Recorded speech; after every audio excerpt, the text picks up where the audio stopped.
Une balle géante dont la moitié du diamètre est de 12 756 km. Elle s'élance dans l'espace à une vitesse énorme de 68 000 milles par heure à peu près. Elle s'appelle Terre.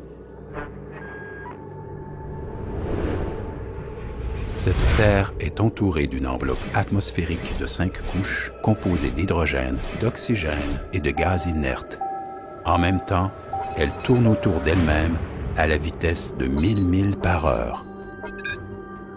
Non, je ne parlerai pas de la majesté de cet univers, ni de celui des galaxies effarantes par rapport auxquelles la Terre compte pour un grain de sable sur le flanc de l'Everest, et des chiffres d'années-lumière dont les zéros ne peuvent être comptés.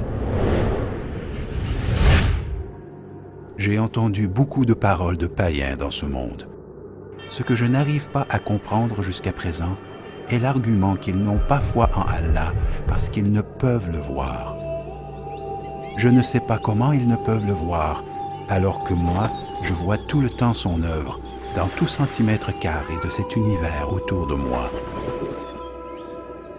Pourquoi l'eau est-elle une exception dans toutes ses particularités? Pourquoi la Terre tourne-t-elle à une vitesse fixe et à un angle précis de 23,5 degrés? Pourquoi le Soleil, malgré son éloignement, a une température effarante? Pourquoi ces éléments et pas d'autres dans la composition de la couverture atmosphérique? En méditant ces réponses, vous verrez le Créateur majestueux se révéler clairement. La Terre tourne autour de son axe à une vitesse de plus de 1000 milles par heure. Si cette vitesse venait à diminuer à 200 000 à l'heure, nos jours et nos nuits seraient 10 fois plus longs. Durant le jour, la température continuerait à augmenter jusqu'à nous enflammer, et la nuit, elle continuera à baisser jusqu'à nous congeler. L'être humain ne pourrait pas organiser son temps et son travail durant ces phases de lumière et d'ombre trop longs. Pourquoi toutes les mesures de cet univers sont-elles ajustées dans l'intérêt d'une seule créature, la seule créature douée de raison?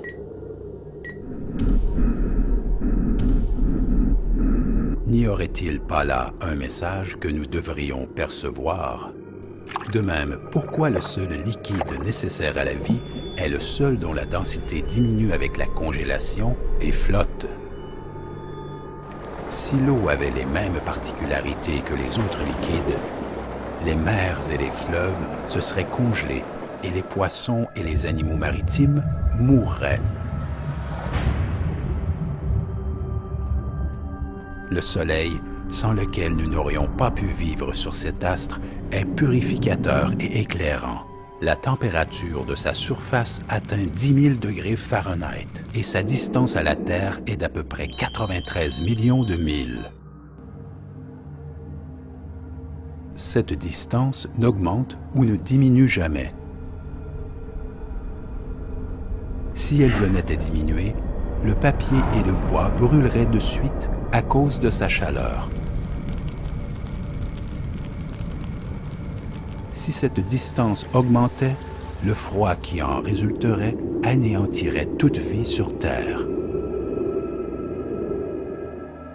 En sachant cela, vous saurez qu'il y a un Dieu miséricordieux qui a organisé cette petite mosaïque, la Terre, de la façon qui nous rend la vie facile. Cette Terre tourne autour du Soleil avec un angle de 23,5 degrés, ce qui a pour conséquence le changement des saisons et rend favorable la majorité des terres du globe à l'agriculture et l'habitation.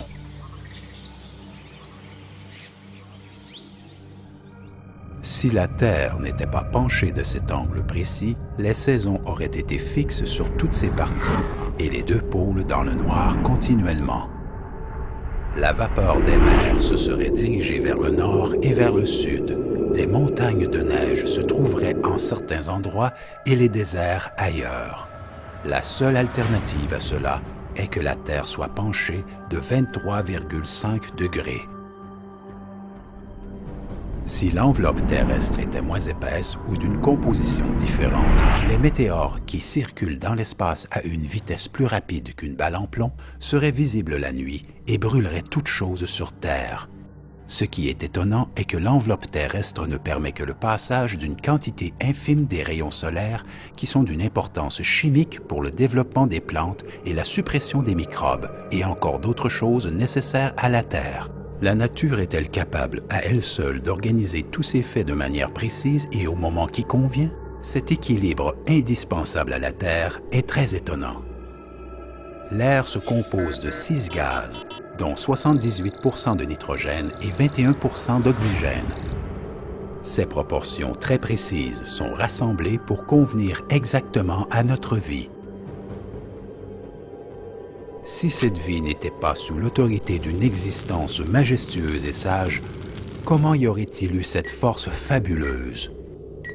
C'est comme si toutes les choses s'étaient mises d'accord en une symphonie rythmée, uniquement pour nous. Mais la réponse est simple et facile. Il est le glorieux. Il est le sage.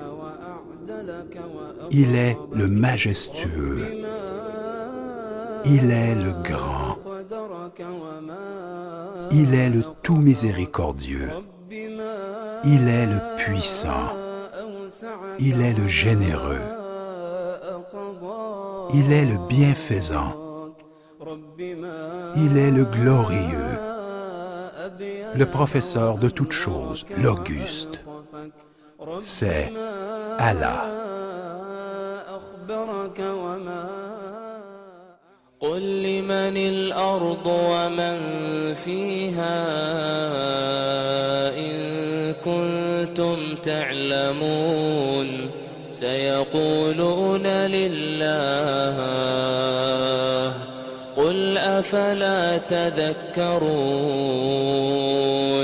قل من رب السماوات السبع ورب العرش العظيم سيقولون لله قل أفلا تتقون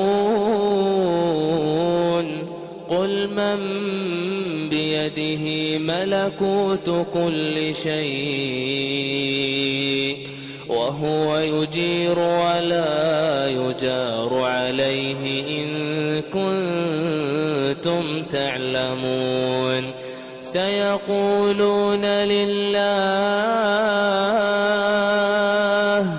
قل فأنى تسحرون